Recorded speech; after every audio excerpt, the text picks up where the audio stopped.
Ini tentang doa. Saya merasa agak tergelitik dengan beberapa pertanyaan juga yang diajukan pada saya. Suster, doa apa yang mujarab supaya permohonan saya dikabulkan? Saya mempunyai masalah ini, suster. Doa apa yang cocok ya? Atau dikatakan, suster, berapa kali saya harus berdoa supaya doa saya dikabulkan. Jadi saya memahami pemikiran-pemikiran yang demikian. Mungkin juga sudah mendengar kesaksian-kesaksian beberapa orang bahwa berdoa 77 kali Bapa Kami, berdoa Salam Maria berapa kali dikabulkan doanya.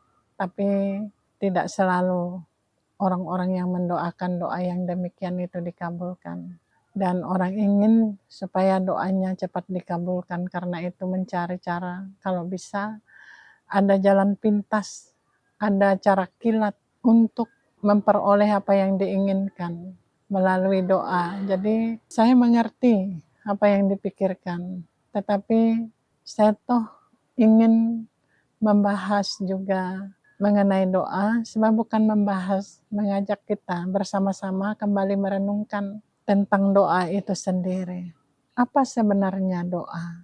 Kalau kita seperti itu tadi, seperti yang ditanyakan, kita melihat Tuhan itu seperti seorang toke yang punya toko, terus untuk kita memperoleh salah satu barang di toko itu, kita harus membawa sejumlah uang. Kata pemimpin nopis saya dulu, Tuhan itu bukan toke yang kita datang bawa sejumlah uang lalu kita dapat. Bukan seperti itu. Dan juga tidak ada cara apapun dalam doa untuk kita menyogok Tuhan seperti kita lakukan biasa terhadap manusia. Jadi kita sogok dengan uang kah, dengan barang. Tidak ada. Jadi doa-doa kita yang dikabulkan oleh Tuhan itu bukan karena banyaknya jumlah doa yang kita lakukan, bukan karena sejumlah pengorbanan yang kita berikan untuk menyogok Dia, bukan.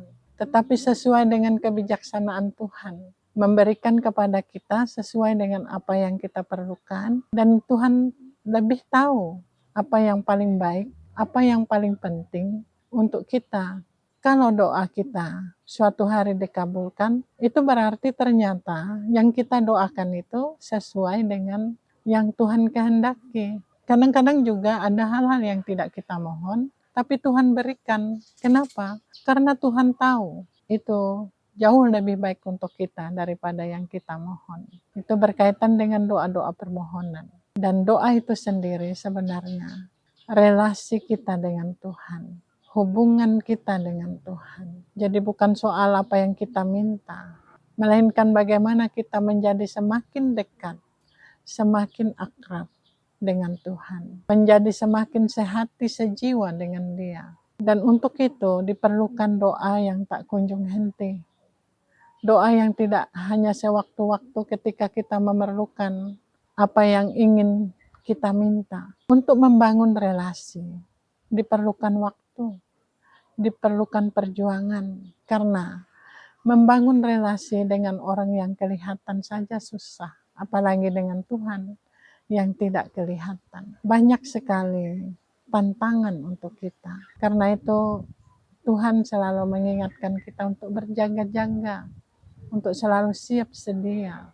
Dan Tuhan menunjukkan pilihan yang paling baik dalam hidup adalah mendengarkan suara Tuhan, duduk di dekat Tuhan, mendengarkan Dia berbicara. Itulah doa yang sangat kita perlukan. Karena ketika kita banyak memohon, kita lupa untuk mendengarkan Tuhan. Jadi kalau kita selalu terbuka hati mau mendengarkan Tuhan, maka hidup kita akan ada dalam bimbingannya. Dan kita tahu apa yang harus kita lakukan untuk hidup sesuai dengan kehendak Tuhan. Jadi berdoa bukan sekedar meminta, berdoa adalah mendekatkan diri pada Tuhan. Itu yang jauh lebih penting daripada apa yang kita minta.